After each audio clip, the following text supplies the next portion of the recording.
Well, it's been almost 6 years, but we can finally say Dez caught it.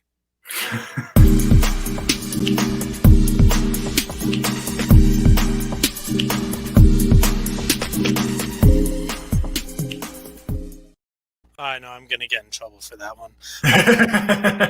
Welcome to a new episode of the Zero Technique Football Podcast. I'm your co-host, Ryan Stern. Joined with me, as always, Derek Mountain. I had messaged you yesterday that I was going to open the show with that, and the whole day I'm like, all right, am I really going to do it? Am I really going to do it? And I had to. Oh, you had to. It was a layup, and you can't convince me otherwise that there's better TV than the NFL, especially last night pregame. And you and me were messaging each other, but like the series of tweets that Dez had, and just like the chaos before that game, it was grade A, like reality TV right there. And the game, of course, took place last night because it's the NFL, and we're just business as usual. But it was just chaos for like an hour. Right, because they want us to believe that throughout a whole week of practice, and especially on that actual day, he didn't come within 6 feet of anybody on the team. They just want us to believe that. You can literally see they're showing footage of Dez like dapping up Cowboy like teammates that he had on the Cowboys, and obviously being close contact with Baltimore. He's playing catch, he's warming up with his teammates, and the NFL has the audacity. Oh, Dez didn't have any close contacts. He'll be out on Tuesday night, but the game will move on. It was like, okay, like we're not stupid. It's 2020. Right. Like we can see the footage. I want to see what repercussions the league takes upon itself when 7 players who played last night end up testing positive. Because they're judge, jury, and executioner in that case. It is what it is. It's unreal. But we saw the supreme reign of the NFC East come to a halt with the Cowboys' loss to Baltimore. But we saw 2 humongous wins by the NFC East with and I know we're going to get into Washington and the Giants, but Washington does end up coming away with the victory on Monday Afternoon Football against Pittsburgh. And the one thing that I wanted to get into was whether or not this was actually a good loss for Pittsburgh. I think a lot of people had already been saying, "Oh, this is maybe the worst 11-0 team in the history of the NFL," us included. Now that there's a whole lot of pressure that has been taken off them, they don't have to worry about are we going to live up to this undefeated season, live up to this name. Was this a good thing for them? I do think in the long run it could very well be a good thing. I mean, you are forced to reassess, reevaluate. I think when you win, it can mask up a lot of flaws, and you kind of deflect a lot of things that are wrong with your team, and you hide behind the wins. And I think a lot of teams every year do this, and it eventually catches up to you, whether that's in the regular season or the postseason. It catches up to pretty much any team. I mean, any good team in the postseason will expose your greatest flaws. And Washington did that. But the interesting thing to me, like seeing this team get to the point of 11-0, there's so many self-inflicted wounds when you watch them, whether that's dropping the football. They literally are one of the more inefficient teams at running the football, and it's the Steelers. They play with good defense and running the football. That's always been a main staple of them. They can't even run the football at many junctures of the season, not just the Washington game. And clock mismanagement, situational stuff. It's interesting that they've gone to this point, and I think strength of schedule definitely plays a huge part in it. But it is a good team. It's easily a top 3 defense, and Big Ben at the helm elevates this team. Whether we want to acknowledge it or not, he's still playing well, and the receivers are good, but they're definitely hitting a low point right now. The amount of drops, especially over the last 2 weeks, has just been. I mean, that has to be the most concerning part about what's going on in Pittsburgh. if you're a Steelers fan right now. And we're seeing it from guys like Deontay Johnson, from Eric Ebron. I mean, Eric Ebron at one point was a double-digit touchdown guy in the NFL, and now he's being included in the he's a very important part of this offense. But the last couple of weeks, the two of them just, I mean, I think that they have almost 10 drops between the two of them over the last 2 weeks. You mentioned the running game. Even when James Conner has been healthy and on the field, obviously we haven't seen him the last 2 weeks because of COVID.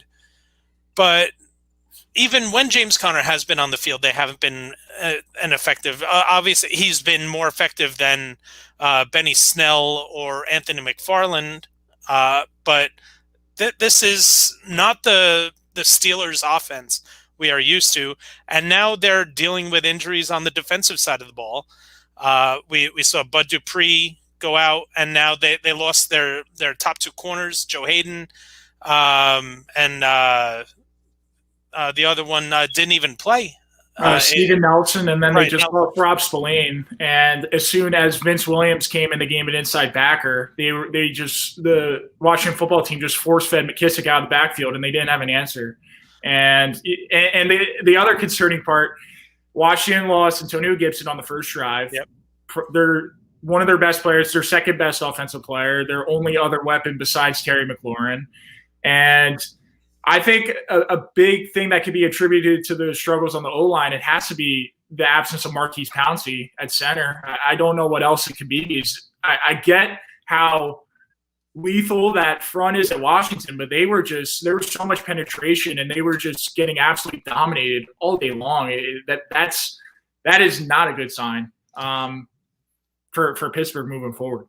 Yeah, do you realize that Antonio Gibson only had one carry on the day, and he still managed to only be 8 yards behind the entire Pittsburgh rushing offense? Yeah, it can't happen. 21 yards that they rushed for on 12 carries. And it was so weird. It was such a weird game. They got up 14-0, but they've been halted for the first time at the goal line. That happened a couple other times in that game. But they got up 14-0 in the beginning of the second quarter, and it felt like a 30-0 lead, just the way Washington couldn't move the ball. Every single third down was 3rd and 10, 3rd and 12. They literally were getting nothing. I think they had one first down in their first 3 drives, and it's like, all right, this is the way this game's going to go. Maybe Washington gets a few scores late, but they just kept chipping. Alex Smith started to open some stuff up. Logan Thomas played the best game he's had as a tight end, and they found out a way to win. I mean, Cam Sims on that 3rd and 4, what a ridiculous catch. And that's a guy that, undrafted free agent, he never even cracked the lineup at Alabama. He had never started a game in his career at Alabama. And, I mean, we'll get into it with Washington, but Ron Rivera he's doing yeoman's work in Washington this year. I mean, you got to figure that whoever ends up winning the NFC East, and right now the Giants are in first because of the fact that they won both games against Washington. But whoever comes out of the NFC East, because I think it's safe to assume it's going to be between the Giants and Washington. Absolutely. The Cowboys are just an absolute train wreck, and the Eagles are equally disastrous. And now they're making the move to Jalen Hurts. So it's pretty safe to say that those are the two teams that it's going to come down to.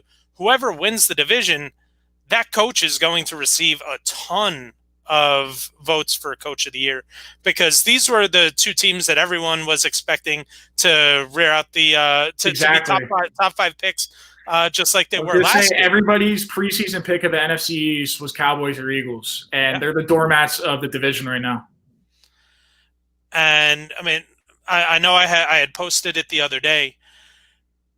Joe Judge and Patrick Graham have completely changed the culture of the New York Giants. And I know I don't want to get into it too much because it's part of your takeaways, but a lot of Giants fans, you go on the fan boards, on the message boards, on the fan pages, and Dave Gettleman just gets brutalized everywhere you go. You're starting to see that he had a plan. He knew the team that he wanted to build with Joe Judge. Unfortunately, it just took a little bit longer because they weren't able to implement the system the way they wanted to because of all of the protocols over the offseason. And we're starting to see and how many people were after 4 games were saying Andrew Thomas is a bust. You and me, though. I mean, we talked about it from the start. It is such an unfair expectation that everybody just expects everyone to be good right away, especially this year with all the hurdles that rookies had to deal with because we're spoiled with a lot of really good ones at certain positions, and fans just get impatient. They see Tristan Wirfs, they see Mekhi Becton, and they go, Andrew Thomas is a bust. It's like, all right, let's maybe give him 2 months and let's give him a couple more games to make that assessment. And we saw it this week. He was unbelievable. Pro Football Focus graded him as the #1 rookie tackle this week and the #3 overall offensive tackle. Hasn't allowed a sack in 5 games. He's starting to get his feet under him, and we're starting to. And I know that they implemented a heavy offensive line multiple times this past week. We're starting to see Matthew Parrott get more snaps for Cam Fleming. We're starting to see multiple guards, a 3-guard look, because you look at right now, and the Giants' best the one player that came that was majorly different from earlier on in the season is Shane Lemieux, their 5th round draft pick out of Oregon, who I know I was extremely high on, especially because of his durability at Oregon. But he came in when Will Hernandez went on the COVID list, and he logged every single snap this past week, and they're using Will Hernandez as an extra lineman in heavy packages. Since Lemieux has started, I mean, the trajectory of this offensive line has completely changed. I mean, Nick Gates has been elevated. Andrew Thomas has looked much better. Their ground game has finally started to get going, and it's lethal. I mean, Wayne Gallman's been tearing it up, and Alfred Morris is a real rotational piece in their backfield. And you're seeing them utilize 12 and 13 personnel really well with Caden Smith and Levi Toilolo along with Evan Engram. But I mean, the run game is legit, and their defense is legit. And they get Daniel Jones back this week. He's on track to come back. Yeah. Did you see the note about Alfred Morris and what he became the first player to ever do? No. He became the first player ever to score a touchdown for 3 different NFC East teams. Wow. Oh, yeah, that's right. He's on Dallas. Oh, so weird. So how long was he out of football before this year? Like a year or 2? Because I feel like he wasn't on a team last year, right? He was on a practice squad last year.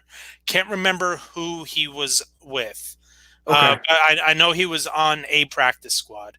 And, I mean, he wasn't even with the Giants from the beginning of the season. He was he came in not too long after Saquon got injured. Mm-hmm. And I guess it was around the same time that they brought in Devonta Freeman, who now seems like, even when I know he dealt with an injury and then he dealt with a COVID issue, he's now a non-factor because the way that the two of them are just absolutely taking the Giants' run game to a place that nobody could have expected once Saquon went down. It really has been a remarkable turnaround for them. But again, I know that you wanted to get into some of that with your takeaways.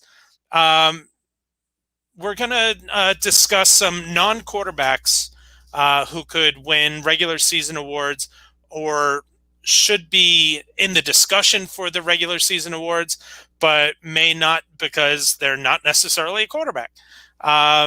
And I know both of us have talked about this guy on the fantasy show. Sunday mornings live at 11 a.m. Eastern. We got playoffs starting this week, so make sure you're tuning in. This is somebody who we both think is going to be a first-round pick in fantasy drafts next year.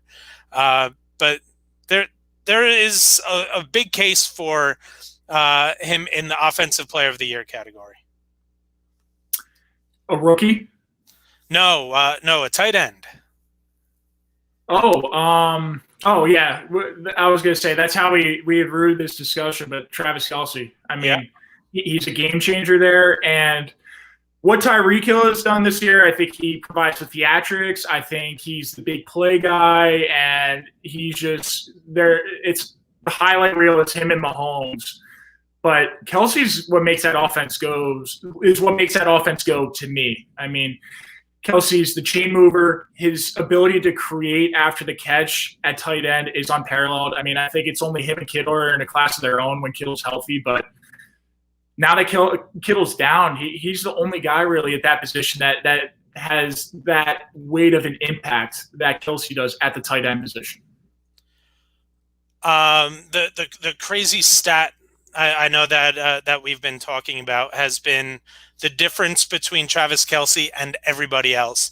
So in terms of fantasy, in a PPR, Travis Kelce has it's almost 50 points more than Darren Waller, who is the tight end 2, who then has almost 50 points more than TJ Hawkinson, who is the third.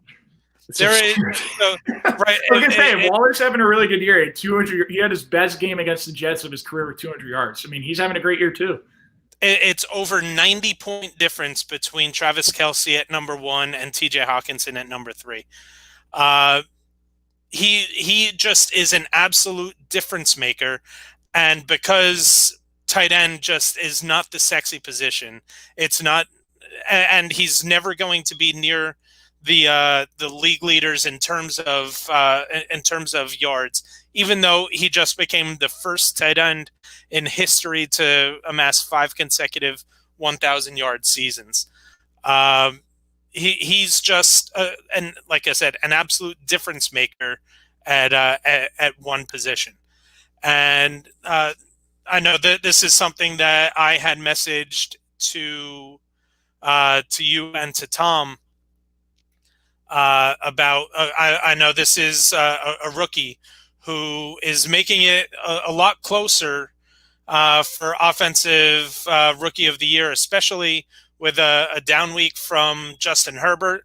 And I know this is someone who both of us, and I know you were on him real early on, a particular rookie up in Minnesota. He's just ridiculous. I truly believe Jefferson might be the best receiver on their team, and Thielen's unbelievable. I mean, what Justin Jefferson has done this year with the rapid turnaround and without a real offseason, and he didn't even start the first 2 games of the season. It's not like he has a quarterback that lights up the box score in Kirk Cousins. Cousins has played much better as of late the past 2 months, but look, Justin Jefferson, you can't single him up. He is as proficient a route runner as you get, and he's in his rookie year. His ball skills are unbelievable, but I mean, a lot of people fall in love with the combine athlete, these 4'3" guys, the size, and he's not deficient in any of those categories. He's a 4'4" guy. He's 6'1", 200 pounds, but I mean, he's just an unbelievable football player. I mean, is there a flaw in his game? No, absolutely not. And that's the most amazing part, is that he doesn't wow you with these amazing physical skills, or he's never going to be in the class of Tyreek Hill in terms of speed. He's never going to be in the DK Metcalf size category. To me, he's Larry Fitzgerald. Yeah, I love that comparison. I mean, he's as steady as it gets, but he can also make a play down the field. I mean, right. He makes 1 to 2 big plays down the field every single week. It doesn't matter who he's playing against. And he's coming out with the ball. In the fourth quarter, Kirk Cousins throwing the ball down the field, and there's a PI call against him. He still manages a way to come down with the football. I mean, he's ridiculous. Kirk Cousins, who led the NFL in passer rating in the month of November. Oh, my gosh. I mean, and look, that's – as much of a Kirk Cousins stat that is, it's an Adam Thielen and Justin Jefferson stat too. Oh yeah, absolutely. And Dalvin Cook on the ground game. And then I know that there are some guys on the defensive side of the ball who are going to, who should make a case for winning Defensive Player of the Year. It usually goes to a defensive end who racks up the sacks, or maybe a cornerback who just has an outstanding year in terms of interceptions and completion percentage against, like we saw with Gilmore last year. Who is 1 or 2 guys on the defensive side of the ball that aren't those defensive quarterback stats that you think could win an award? 2 guys that stand out to me, and I think one of them doesn't even really fill up the stat sheet necessarily, but his impact is just ridiculous. And we've literally seen it when he's in the lineup and out of the lineup. And the first guy that pops up in my head is DeForest Buckner in Indianapolis. I think he's making a case as the best interior D lineman in football, not named Aaron Donald. I mean, we saw what the Indianapolis Colts were without him, which was Derrick Henry running for 140 yards and 3 touchdowns in 1 half. And when he's in there, they haven't allowed a 100-yard rusher the entire year when he's been in the lineup, except to Derrick Henry in that Thursday night game. I mean, when he's in there, they don't have to blitz. He demands a double team every time. He's going to free up the second level for Darius Leonard to clean up anything in the run game. It just opens up so many more opportunities for other guys like Bobby Okereke, Justin Houston. And it doesn't necessarily come up in the stat sheet. He had 2 sacks this week in their game against Houston, but he doesn't have the highest sack totals. He's in the interior defensive line where he's going to be dealing with double teams much more frequently than these edge rushers. But his impact, I think he'd be hard-pressed to find a guy that's more impactful in the D-line at this juncture than DeForest Buckner. I know you said you had 2, so who my was your other one will be Fred Warner at San Fran. And I think the departure of Buckner at San Fran has really hurt them, but Fred Warner's really picked up the slack there at the second level. And so good. He's the quintessential new inside linebacker. He can fly sideline to sideline. He fills in the A and B gap in the run game, and he can cover any tight end or running back in the passing game, as proficient as it gets. And it's usually a big weakness for linebackers coming out of college, and the level of quarterback play and how good these tight ends and running backs are in the receiving game. It's a huge learning curve. But Fred Warner, his passer rating against is somewhere in the 50s. I mean, as a linebacker, that's unheard of. And for a 49ers defense that has been as decimated as they've been, he's been a staple on that defense. And without him, I don't know where this defense would be. I mean, they're still a efficient defense, and they're still, by most metrics, a top 10 defense. And I think that's because of Fred Warner. He's so good. He really makes a difference, and it's funny because he reminds me so much of Patrick Willis. Yeah. Who just was one of the, I know one ever since I really started getting into watching football religiously. I've always been a football fan, but over the last dozen years is when I've really been watching football religiously, maybe a little more. Patrick Willis and Luke Kuechly were the ultimate linebackers. They changed the game for linebackers, because formerly it was Ray Lewis, Urlacher, Zach Thomas before that. It was all about the run game for linebackers. Yeah. Now they have to do everything really well.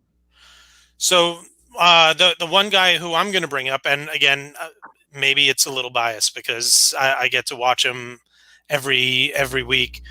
But the impact that Blake Martinez has had on the Giants defense, the biggest knock on him throughout his entire career in Green Bay was that he was always going to rack up the tackles, but whenever he's in coverage, you want to throw it his way. One of the biggest plays of the game against Seattle last week was a fourth down in the third quarter. It was a 4th and 1, and they ran a bootleg, and they had the Giants had they had 2 players out in the flat, one to take away the running back, Chris Carson, coming out of the backfield, and one to take away Russell Wilson. And it was Blake Martinez who came out onto Chris Carson in the flat. And any other year, you look at everything that people out of Green Bay were saying, that completion is going to be made, and the conversion is going to extend the drive.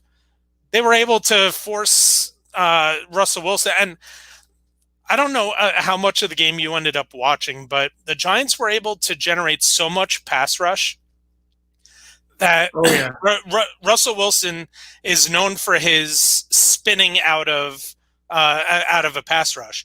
He was spinning when the Giants weren't even there, because they just got it into his head that they were going to get to him on whenever they had an opportunity to. So I think that had an enormous impact. But I mean, Blake Martinez he has 111 tackles in 12 games. That's over 9 tackles a game. And he very rarely misses a tackle. He calls the plays. And I said the Giants have had one impact player that wasn't there at the beginning of last year that have at each level of their defense. Leonard Williams, what he's done is just incredible. He's turning into what the Jets thought they were drafting. And the amount of flack that Gettleman had gotten for that trade, and I remember when that happened, his contract was up, but it's like they threw a conditional 4th that could turn into a 3rd, depending on how much he played, correct? So I remember depending on if he signed with the team this year. So I remember when that trade happened, and everyone was giving Gettleman a lot of grief for that, and I'm like, man, you get a chance to scoop up a guy like Leonard Williams with the talent of Leonard Williams and try to fix him. That's definitely worth a 4th. And if you don't fix them, you lose. It's a lost cause. That's fine. It's worth the day 3 investment, the day 3 pick that could turn into a 3rd rounder. The way he's played, I mean, that was a steal. That was an unbelievable move by Gettleman. And I think he's and the Giants are going to have a lot of cap space this year, and for everything you hear from Joe Judge, from Gettleman, he's going to be back. The Giants are not going to let him. I mean, the way he drafted in 2020, I think in terms of how many impact players he drafted I think you're probably not going to find a team that had more rookies that are contributing than the Giants. I mean, Tay Crowder, Carter Coughlin, Shane Lemieux, Andrew Thomas, Xavier McKinney's back. Yep. Austin Mack, undrafted free agents, playing really well. Matt Parrott. Yeah, the list goes on and on. These are all guys that are making significant contributions and helping them win every week. All right, so let us get into our Week 13 takeaways. What do you have first up on your list? First off, I think Cliff Kingsbury's offense is getting a little bit stale in Arizona. We've seen Kyler Murray nursing a shoulder injury, and it's very apparent now the last 3 games. His rushing outputs have been basically non-existent. He was averaging 66 rushing yards per game in his first 9. Last 3 games, it's gone all the way down to 16 yards a game. I think their nature of their offense is starting to grow pretty uncreative to me when I watch them. It's an air raid concept. Kingsbury wants to go really fast, spread it out, attack down the football field. But when I watch them, I mean, it's a lot of screens. It's a lot of stuff at the line of scrimmage. The way they utilize DeAndre Hopkins has gotten really stale. I don't know if you saw the graphic on Next Gen Stats.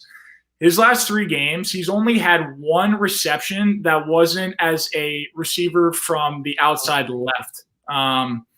Everything has been as the outside receiver to the left and nothing beyond 10 air yards. I mean, it's egregious what Kingsbury is doing and how he's utilizing his best player. And I get he wants to go fast, but you have to adjust and cater to your best players, whether that means moving Hopkins in the slot and putting him against a nickel or expanding his route tree. I don't know, but the reason they had I mean, it's unbelievable.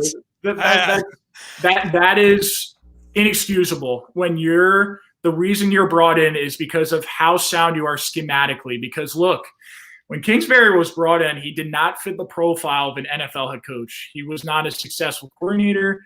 He was not he didn't necessarily have the pedigree as a coach. When he was at Texas Tech, he finished with a record under 500. He had Baker Mayfield, Davis Webb, and Patrick Mahomes in his 6 years and made bowl games in 3 of them, won 1 bowl game, and was fired. And he gets the USC offensive coordinating job, and then all of a sudden the Cardinals offer him their head coaching job. And by the looks of it, it was a bizarre hire. I mean, I think they were making their effort to hire the next McVay, the next sexy, young, great offensive mind. And it was working last year. They had improved a lot, but even with DeAndre Hopkins, they'd seen some success early on, but I think teams are catching up to him. It's amazing how bland this offense has looked over the past. It really is. That's the perfect word to describe it. This is, and for a team that's so up-tempo, you would think that there would be just more opportunities for there to be creativity. It's not like you have to throw out the most incredible play design every single play.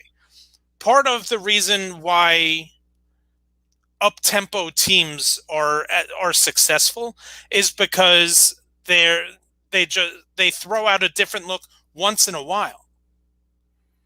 They run the same 6 or 7 plays, but have a million different ways of lining up and different window dressings to it, whether that's pre-snap motion, different formations, different looks for the defense to adjust to.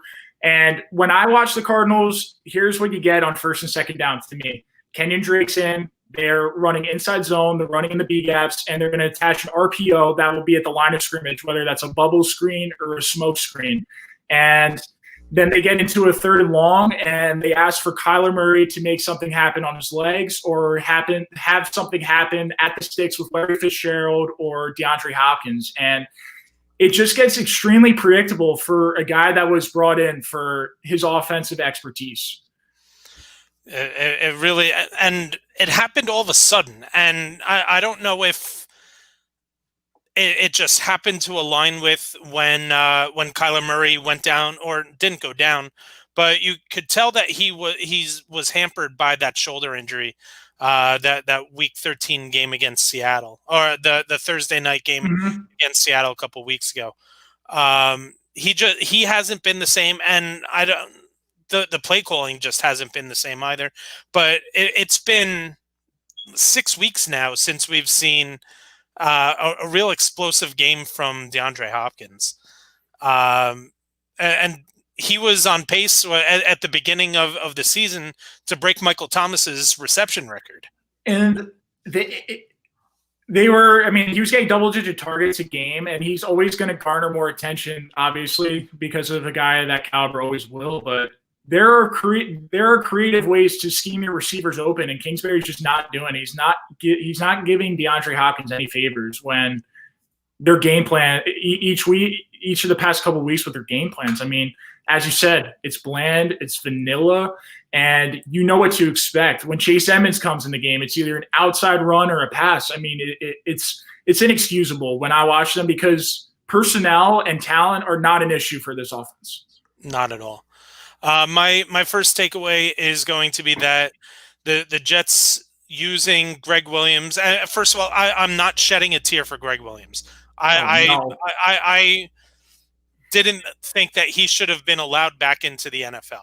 No, but I was going to say, football aside, he's a scumbag. I mean, let's call a spade a spade. He's not an upstanding guy, and it's not like he's been leading these juggernaut defenses for quite some time. But the fact that the Jets decided to use him as the scapegoat at 0-12 because of was it an awful call? Absolutely. You do not let Henry Ruggs alone in single coverage on a zero blitz with an undrafted free agent. Runs a 4.58. Right, yeah. And Ruggs ran the second fastest time ever at the combine.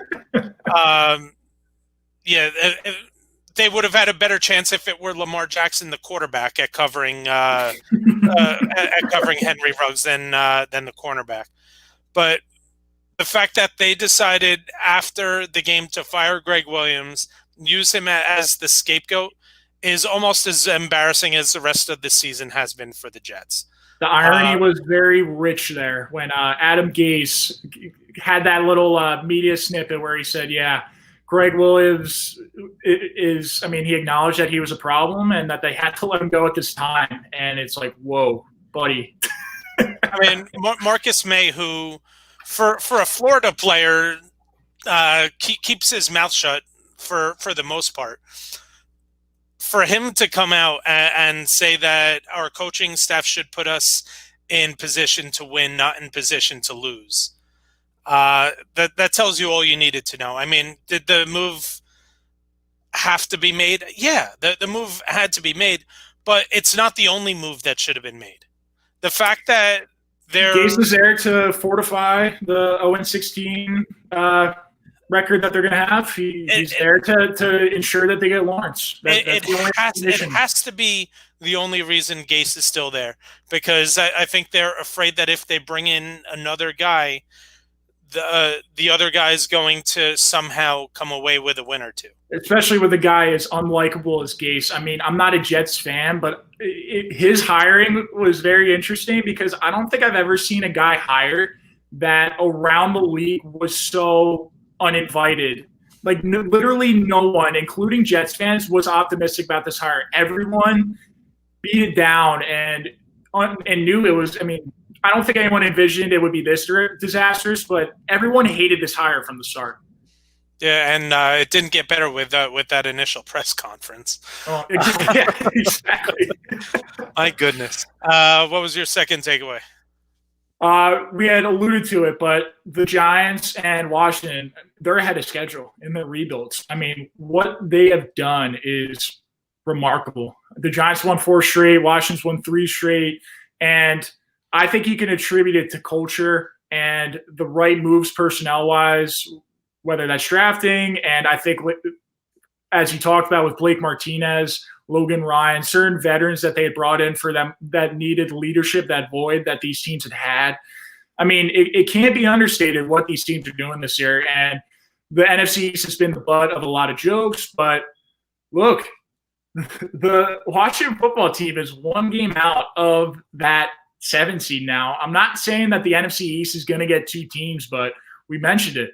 Both of these teams were still rebuilding at the beginning of the year. They still are rebuilding, and I think if they get in the playoffs, it's a bonus, but they're ahead of schedule.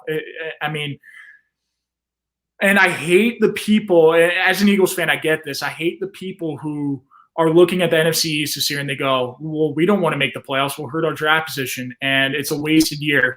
No, it's not. That's not how football works. It's a team game. It's not the NBA where if you don't get a top 3 pick, you don't get a superstar. It's a lost cause. In the NFL, if you know how to evaluate and draft, then you'll figure it out. Look at the Giants this year. We talked about all the rookies that are contributing. Look at Washington, how well they drafted the past 2 years. It matters. And that playoff experience, it becomes a bonus for those 2 teams, how young they are. I mean, it can't be understated how important it would be if Daniel Jones got a playoff start this year. If he got a home game against Seattle in the first round, which is who I think they play right now if the season ended today. I mean, if Daniel Jones got that experience and maybe we're able to pull out a win in round one, that playing experience is unparalleled. It becomes so valuable. Yeah, I don't know if a lot of people realize Justin Jefferson was who we were just gushing over, was taken by a team who made the playoffs last year at number 22. Washington's two best players on offense were third-round picks in McLaurin in 2019 and Antonio Gibson in 2020. If you know how to draft, if you're a good team, and you know to evaluate talent, it doesn't matter where you pick. So my second takeaway is going to be about the Buffalo Bills. I know that they've had their ups, they've had their downs, they've been awfully inconsistent at times.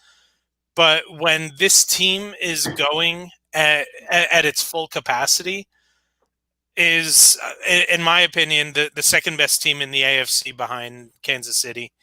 I would, if they were to play this week, I'm taking the Buffalo Bills. Oh, wait. Oh, my goodness. I know. It's going to be a great game. Yeah, so the scary thing about Monday night is they didn't have John Brown, and that has been the big concern for this offense, and Josh Allen has been the absence of John Brown. This offense has looked very stagnant, but when he's in there, they can throw the football down the field, and that wasn't the case on Monday night. They didn't miss a beat without him.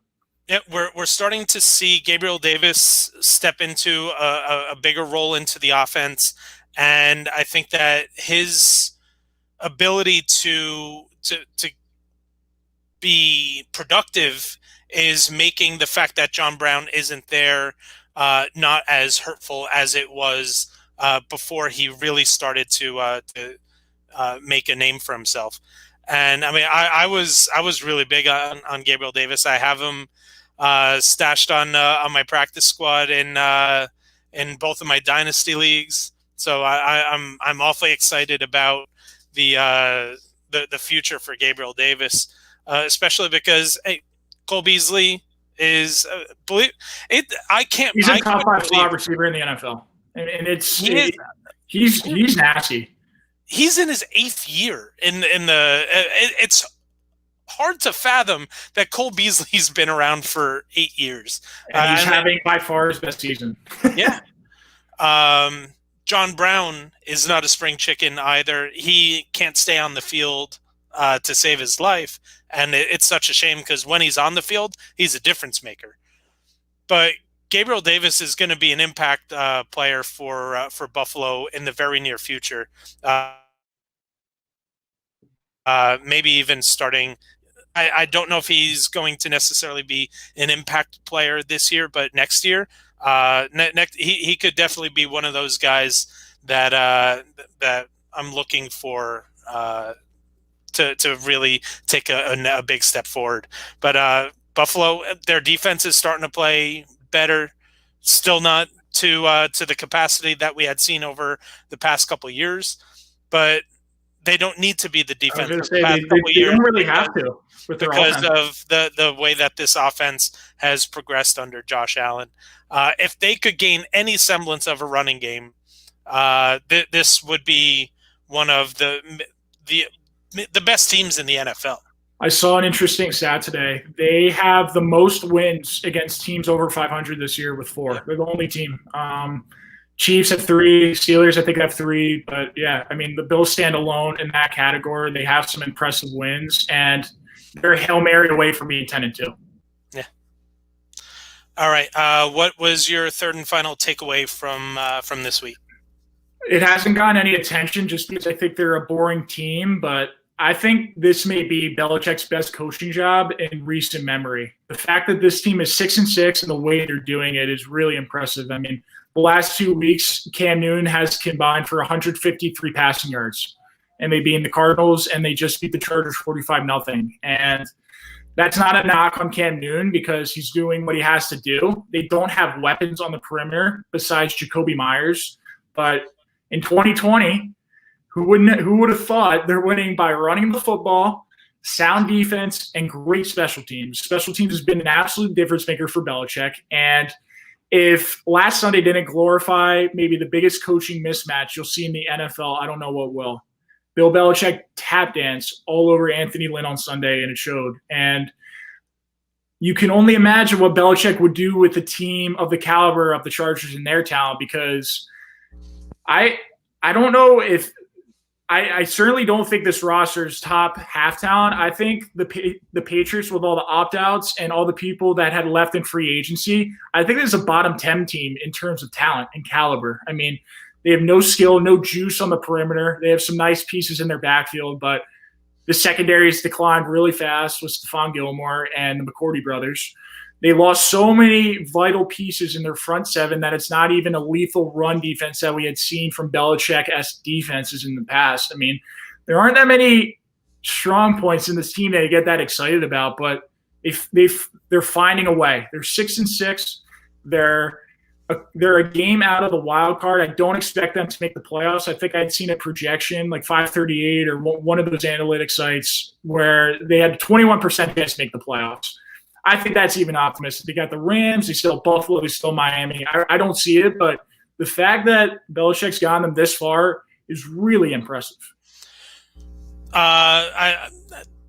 Do you know when the last time the fact that they won this past weekend kept the hope that the streak stays alive? Do you know when the last time the New England Patriots did not have double-digit wins? His first year in 2002, no? Or 2000, right? So 2002. Or 2002, yeah. Was they had 9 wins.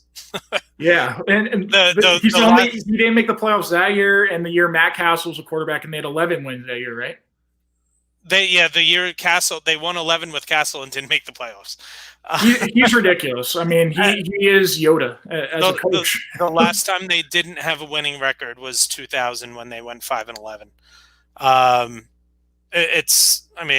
And I know a lot of people at the beginning of this season were like, well, who's it going to be? Is it going to be that Bill needed Brady, or was it that Brady needed Bill? And throughout the most part, we've seen Brady have the better success over the season. But that was, I want to know if that was the biggest blowout in a game where the point spread was as low as it was. It was the third time since the NFL-AFL merger in the 70s. It was only the third time ever that a home team had lost by 45 or more and was shut out. Like that, I mean, that's a fireable offense in itself for Anthony Lynn. They've already come out and said they're going to keep him for the rest of the year, and that's for draft position strictly, because he's not it. Yeah. But I mean, that was a 1-point spread. Yeah, it was a 1-point spread going into the game. The Chargers were the favorite. Yeah. Like the biggest coaching mismatch you will see in the NFL took place last Sunday. I mean, it was ridiculous. Not only the fact that it was Belichick against Lynn, but it was also Belichick against. And I know that it's such a cliche, but the fact that it keeps on happening. Belichick against rookie quarterbacks. 21-5 now. Unreal. It's ridiculous. So my final takeaway is going to be regarding the Miami Dolphins, and I know it's a team that we've discussed a lot on this show, especially by me with being so impressed at how they've handled things down there and how they've turned things around. But it's going to be about Tua. And the fact that they've been playing such a weak schedule since Tua took over has sort of blinded the fact that Ryan Fitzpatrick gives them so much better of a chance to win a game on a weekly basis than Tua does. He's still raw. He's still... Listen, he's probably going to end up being a really good quarterback in the league. He's not there yet. He's not on the level of a Herbert right now. And I know, we just saw Herbert get get annihilated by the Patriots. But that doesn't take away from the fact that Justin Herbert has been one of the 5 best quarterbacks in the NFL this year. And Tua's not even on the level of a Joe Burrow yet. Ryan Fitzpatrick gives this team a better chance to win, and I have a feeling it's going to come back and bite them early in the playoffs. Because this is a team with the way that their defense plays that can make a run against anybody. They've got a shot to beat anybody if they have a competent offense. And I just don't see that yet with Tua. Yeah, I mean, speaking of the Patriots, Flores comes from that coaching tree, and they have found other ways to spike their offense to win, whether that's defense or special teams, every single week. And when you watch Tua in there versus Fitzpatrick, Tua just limits them so much more in the passing game. I mean, they try to get it out of his hands really fast. They run the ball a lot more on early downs, which is a great way to help a young quarterback. But as injury prone as Tua was in college, they are obviously very cognizant of that, especially the way they call a game and how conservative they are. And it's what you said, they're hiding behind a weak strength of schedule. This week's going to be really telling against Kansas City. I mean, it's not the most stifling defense, but it's fast. Spagnuolo it has a penchant for confusing opposing quarterbacks with disguising coverage, different kinds of pressures. So Tua's going to have his hands full this week, and it's an interesting dilemma that Flores has put himself in. He, in one hand, wants to get Tua his young quarterback playing experience, but he's also come out and said, we're going to play the best quarterback. We're going to play the best quarterback that gives us a chance to get in the playoffs this year. And I just don't think both of those are true. I think what Flores is hoping is they limp to the finish line with a playoff spot. Not that they're incapable, because they are a good team, but Tua is not necessarily playing up to a postseason quarterback at the moment. That's fine. He's a rookie, but Fitzpatrick was having one of the best years he's had in recent memory.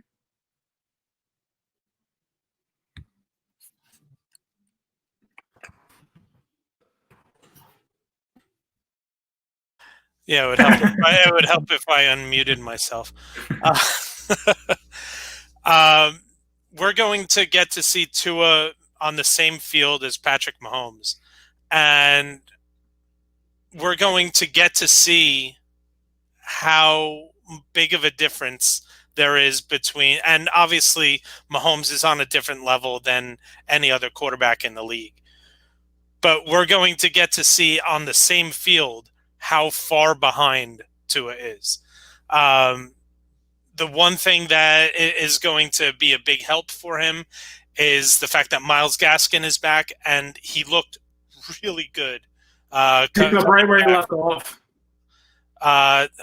Where we saw 2 running back situations this year that a lot of people wanted to avoid in Jacksonville and Miami. And they're now, with those 2 players, with Robinson and Gaskin, are 2 of the most consistent running back groups in the entire league. So both undrafted free agents too. Yeah. All right, let's get into our Week 14 picks, and we will start off with you were just talking about the New England Patriots. They decided to stay in Los Angeles, and I know a short week. You know, all of the Patriots haters are going to come out and say, "Oh, yeah, of course, they have 2 West Coast games. Let's give them to them 4 days apart so that they don't have to do the extra traveling." And it's all about Roger Goodell. Yeah, and you know what, Jared Zero? Yeah, it is Goodell helping out the Patriots.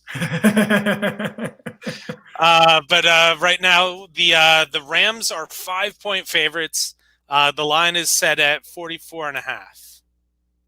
That sounds about right to me. I mean, I think they're 2 similar teams. They aren't necessarily the most proficient passing attacks, but we've seen Goff drop back 50 times in 2 of the last 3 weeks. So they're capable of doing that. And I think the key to the Rams has been, can you pressure Jared Goff? Can you get him uncomfortable? Because when he's comfortable and he is set and his feet are set in the pocket, he can make every single throw. And at times, he's played very well. He's a very capable quarterback. He looks like a borderline top 10 guy. And then there are other weeks where he disappears and he's hurting the Rams. And I just don't think the Patriots are as proficient up front as they have been for all the reasons we had talked about with Belichick. But they don't have those guys on the edge anymore that can really get to the quarterback on a consistent basis. So I'm going to go with the Rams. I think it's going to be really low scoring. It's going to be Belichick versus Brandon Staley and the defensive side of the ball. What Staley's done with that Rams defense has also been one of the better coaching jobs for a unit in the NFL. I like the under here, and I like LA to cover. You like LA to cover, so this will be my typical Thursday night special. It'll be the Rams to win, the Pats to cover, and take the under. It's worked for me a couple times so far this year. I do think the Rams, they're just the more complete team. They're the more balanced team. You look at the way that the Patriots have been successful has been on the ground, and the Rams are pretty good at defending the run. Aaron Donald's pretty good at football, right? He's all right. I mean, if you like that kind of player. He is so he's not human. I don't think people realize, like, you watch the Rams and Brandon Staley, who I've mentioned, he comes from he had coached under Fangio in Denver last year, so their defenses are structurally very similar. The Sky's four-man pressures don't really like to blitz as much, but a lot of confusing looks and a lot of too high safety. And for people tuning in, what does that mean? That means 2 safeties are removed from the box, where a guy like Jamal Adams and how he's used in Seattle can be inserted in the box and help you in the run game. I'm sorry. I don't mean to interrupt you, but was Mark Schlereth not that he was the absolute worst color commentator I've ever heard, and he should have his gig on ESPN. He was like fine there. He's not a color commentator. He was atrocious, and I mean, I've never heard anybody talk about Jamal Adams. I mean, the way he was talking about Jamal Adams was like he was talking about Lawrence Taylor.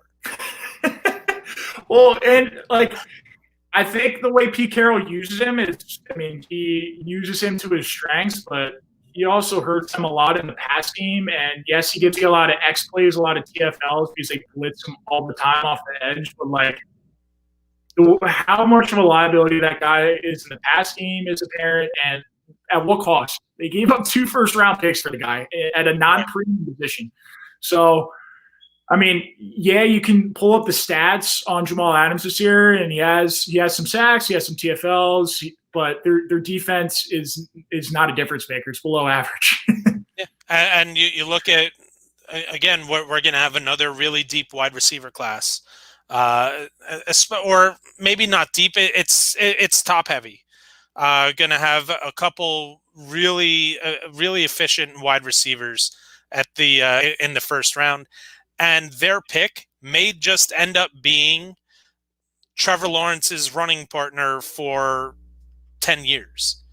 Yeah, absolutely. And they're another team that has a lot of cap room, where they could sign an Allen Robinson, a Juju Smith-Schuster, a Godwin if they want to splurge at that position. It's going to be interesting. But yeah, I mean, the Jamal Adams thing, I didn't watch the game closely enough. I watched the fourth quarter, but back to Staley with how they are structurally.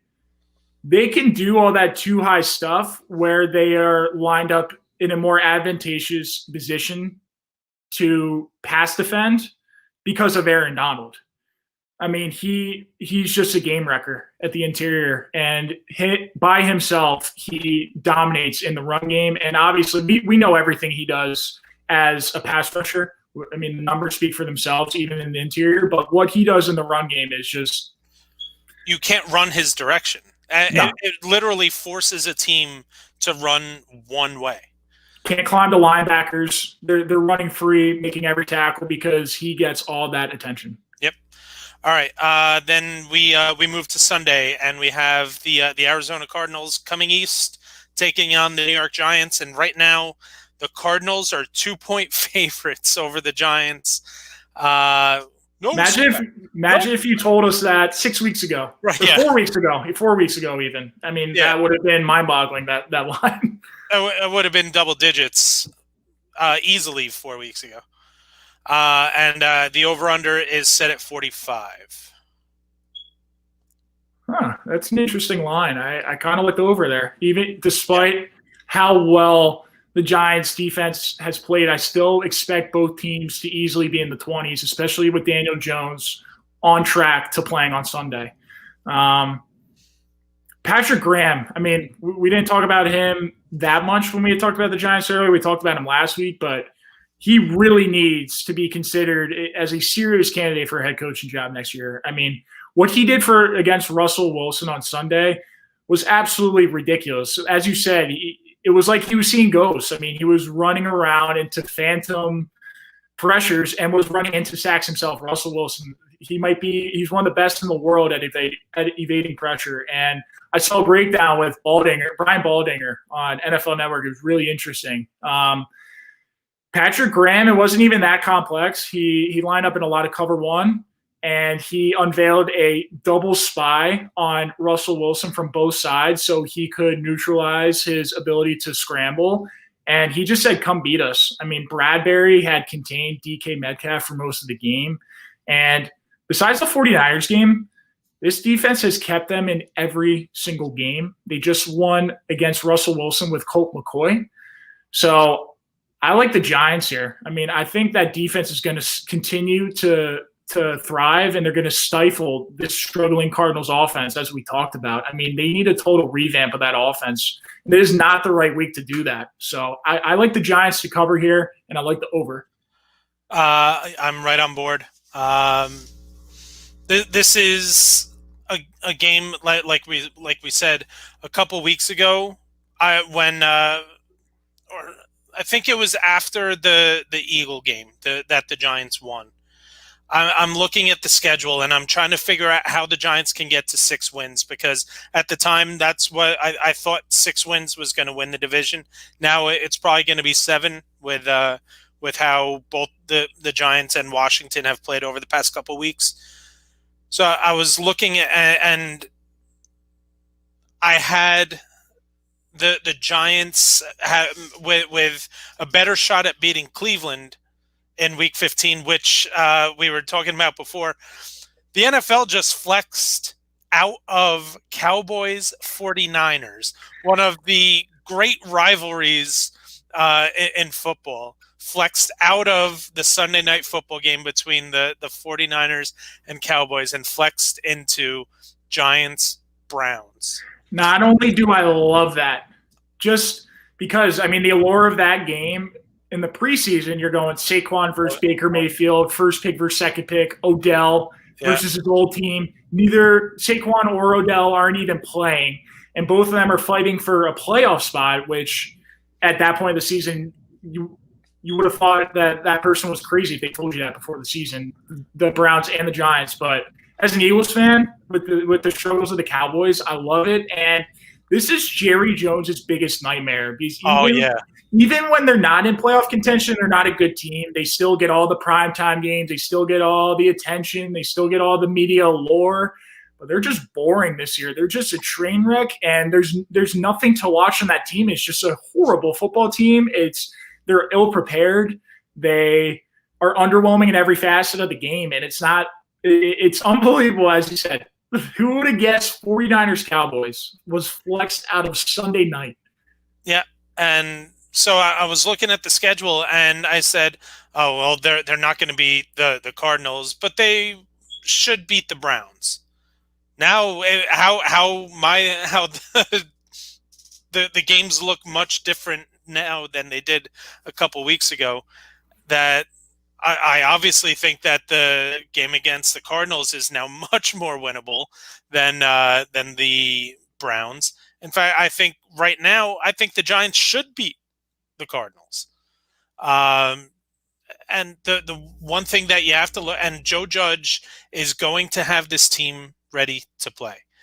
And Arizona has the fact they're 19th in total defense right now, and that's after they were really good the first couple weeks. The past month or so, they've just reverted to the defense that they've been over the past couple of years, just allowing chunk play after chunk play, and it's to everyone. I like the Giants and the over as well. Then your boys, Jalen Hurts in his that was the first time we mentioned him all show. It's actually kind of impressive. Yeah, we get the Jalen Hurts debut as a starting quarterback in the NFL. The Eagles get to host the Saints. It's a 7-point spread. Obviously, the Saints are the favorite. And it's a 44-point spread, 44-point over/under. I think Jalen Hurts is intriguing just because of his ability to create outside the structure, the confines of a play, create outside the pocket, and we saw that in his small sample size against Green Bay. And you watch that game, and you don't want to get too excited because it was a little he was a little sloppy in certain throws, but there was obviously a spark there. And that 4th and 18 play, I mean, that was a really good play by any quarterback, especially for a rookie coming in relief. That's a really tough situation to be thrown into. But a lot of people after that game, they're going, well, he's playing prevent defense and they're up 3 possessions or down 3 possessions. That really wasn't the case. I watched a breakdown, and Green Bay won a lot of cover 1. They actually brought a lot of 5-man pressures towards Hurts, and that's why he had to run a lot. I mean, the Eagles' offensive line isn't very good to begin with, but his style gives them a much better chance to win at this moment, the way Carson Wentz is playing. I mean, he's running into sacks. He's holding the football way too long. Jalen Hurts is a lot more patient. He keeps his eyes down the field, and he's just more accurate at this time. But it's a really tough ask to have your first start go against this New Orleans Saints defense, against Malcolm Jenkins, who, as smart as it gets, he's going to know every single call that the offensive line and that the Eagles are going to make on the sideline with Doug Peterson. And this defense alone has played great football over the past month, and it's not talked about enough. I would like the Eagles to cover on a lot of matchups, but not against the Saints defense with how many veterans they have and how well they've been playing. So I'm going to take the Saints to cover in the over. So you look at some of the sack totals by teams, and the Saints are tied with Washington for the 3rd most amount of sacks as a team. The Steelers are at number 1 with 44. They have 31 sacks at home and only 13 away.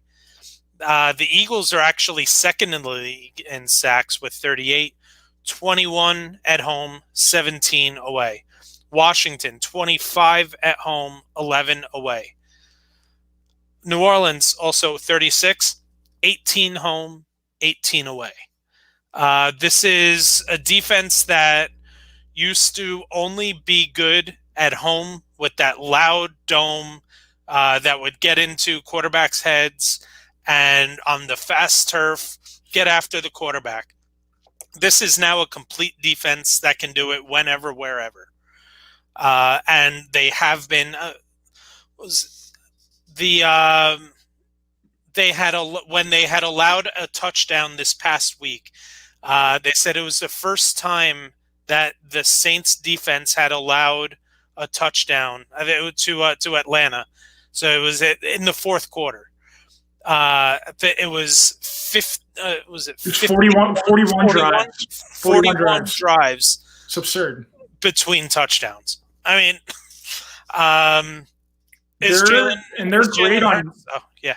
I was going to say, and they're great on every level. I Yeah. mean, D-line, linebackers, secondary, they're all playing great football. At the edge, you talk. Cam Jordan gets all the talk, but Trey Hendrickson on the other side is 10.5 sacks. And you go back to week 1 when Bruce Arians had called out Donovan Smith, and he said he played a terrible football game. He had the easy matchup, and he was alluding to Trey Hendrickson. He's a great defensive end. He's as good as it gets when it comes to a complimentary pass rusher, and he gets to go against one of the more struggling offensive lines in football in Philadelphia. Yeah, I'm going to take the under. I'm going to take the Saints to cover. It looks like we're going to have one more week of Taysom Hill. Miraculously, Drew Brees hasn't been ruled out of this game yet. I mean, the fact that it's even in the discussion 3 weeks after fracturing 11 ribs, he probably just fractured a couple more. But it looks like we're going to see Taysom Hill at least for one more week, which is why I'm going to still lean towards the under, because this offense just isn't as fast-paced. It isn't as dynamic. It's not as quick scoring as they used to. We saw Kamara get more involved finally in a Taysom Hill game. But even though he was still the 11th ranked running back in fantasy this past week. So yeah, I'm also going to take. Did you say whether or not you were taking the over or the under? I'll take the over just because I think that's a low total, and I think the Eagles always find a way to get a cheap 7 or 10 points in garbage time, and I think it'll be closer than that than what the Green Bay game was, especially. But that just seems to be the Eagles' way this year in terms of it from a gambling perspective. So I'll take the over.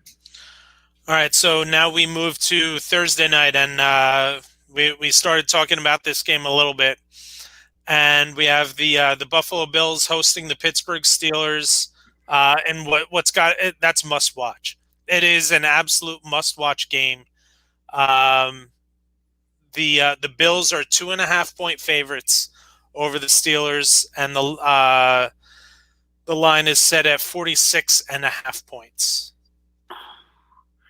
I'll also take the over in that one too. I mean, the over sticks out really, really hard for me. The Steelers' defense is looking more and more susceptible and more not average because they're not, but not elite is how I'll put it. Just because of the absence of Bud Dupree, like we talked about, no Joe Hayden. Now, no Rob Spillane, who was filling in for Devin Bush, and he was filling in admirably, but Vince Williams is going to be a liability in the middle of the football field. I think Buffalo's going to attack that matchup. And, look, Josh Allen's playing high-level football right now. I just think Buffalo's a better team on most accounts right now. So the spread does stick out to you a little bit, but I mean, Buffalo's going to pull within a game when they win this football game. I think they will win this football game and they'll cover. But I just think they're the better football team right now. I expect them to cover, and I expect the point total to be over there. Yeah, and I guess we've what's the best cure for a bland defense is playing against a bland offense, and for as talented a group, especially of pass catchers, that the Steelers have, they should not be as bland as I hate Randy Fitchner's offense. I hate it. Yeah, so Bills to win and cover, and I will take over 46.5. And to wrap up Week 14, we have a good old AFC North slobber knocker between the Cleveland Browns hosting the Baltimore Ravens. The Ravens started to get back on track last night with a win against the Cowboys. I think that was the perfect team for the Ravens to play leading up to this matchup. They needed to have one of those kind of cakewalk games so that they can get their feet back under them with so many players missing time with COVID. And Lamar Jackson, did he look good passing the ball? No, but he hasn't looked good passing the ball all year. But he looked much better running the ball than he had the previous couple weeks before he had missed the Pittsburgh game. And Hollywood is finally starting to get a little bit more involved into this offense, which is something that they're going to need. But this is a Browns team that's just playing really good football. Yeah, I mean, and they're still, by the points, I mean, the indication is they're still not for real. And I think that Tennessee game was a real statement game for them. And I mean, players, do they look into point spread? Sure. I don't think that's really how they motivate themselves. But going into that Tennessee game, people didn't really give the Browns the chance that they had deserved going into that game. They're still an 8-3 team going into that game. Tennessee was a 5.5-point favorite, and it's not like they've been a juggernaut. Derrick Henry's played some great football, and their offense is exciting to watch, but that's an awful defense. The secondary is awful. And Stefanski came in there and exposed that matchup. I mean, Baker Mayfield was slinging the football around the first half. He had 4 touchdown passes. So this line is still – it's the same thing to me. It's a big brother, little brother matchup. Baltimore's absolutely dominated Cleveland for the last 10 years, and I think it's a personal thing for Cleveland. It's probably the biggest game in terms of ramifications the Cleveland Browns have had in 18 years since 2002. They can pretty much sure up a playoff spot. If Pittsburgh loses that Sunday night game, they pull within a game closer in the division, they still get to play Pittsburgh in a couple of weeks. So it's a huge game for Cleveland. They have a lot to play for, and I still have my concerns with Baltimore. As you said, it was that get-back game for their rushing attack, but it's Dallas. It's not really a fair barometer.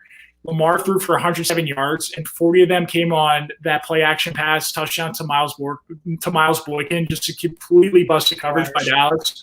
That's not going to happen against Cleveland, and they'll have to deal with Myles Garrett. As Lamar Jackson will have to deal with Myles Garrett. They've been good against the run, but without Denzel Ward, I don't really think that's a matchup they can exploit. Their passing attack hasn't been that good. And Ezekiel Elliott was efficient last night. They couldn't really stay in game plan to keep feeding him the ball, but you think they're going to come in and stop Nick Chubb and Kareem Hunt on Monday night? Because I don't. So I think Cleveland wins outright here. And I wonder if they're going to use this as a little bit of a motivating factor. The fact that they're a 1-point dog at home on a Monday night to a team that they have a 2-game lead on. It's disrespectful. Yeah, I'm also taking the Browns. The Browns are, believe it or not, when you take away the weather games, they're one of the more efficient teams in the league right now. I mean, Nick Chubb leads the league in rushes of 20 yards or more, and he missed 5 games. And the body blow effect that Derrick Henry has that we talk about, it's very real with Nick Chubb. I mean, I think his fourth quarter yards per carry is over 12 on the year. It's insane. Yeah. So I as a Giants fan, I want to see Cleveland wrap something up before they end up playing the Giants, because I want just a little bit of whatever motivation they've been playing with. I want to see that dialed down a little bit. So let's they very well could be playing for the division, though. I mean, we'll see how it unfolds on Sunday. But I mean, the AFC North did get a lot more interesting this week. It did.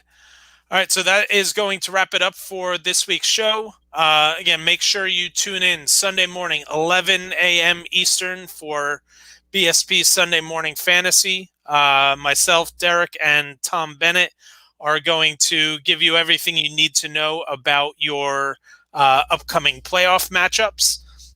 So make sure that you are subscribing to Backsports page on YouTube, liking on Facebook. Make sure you click the bell so that you know when we actually do go live. You get the notifications.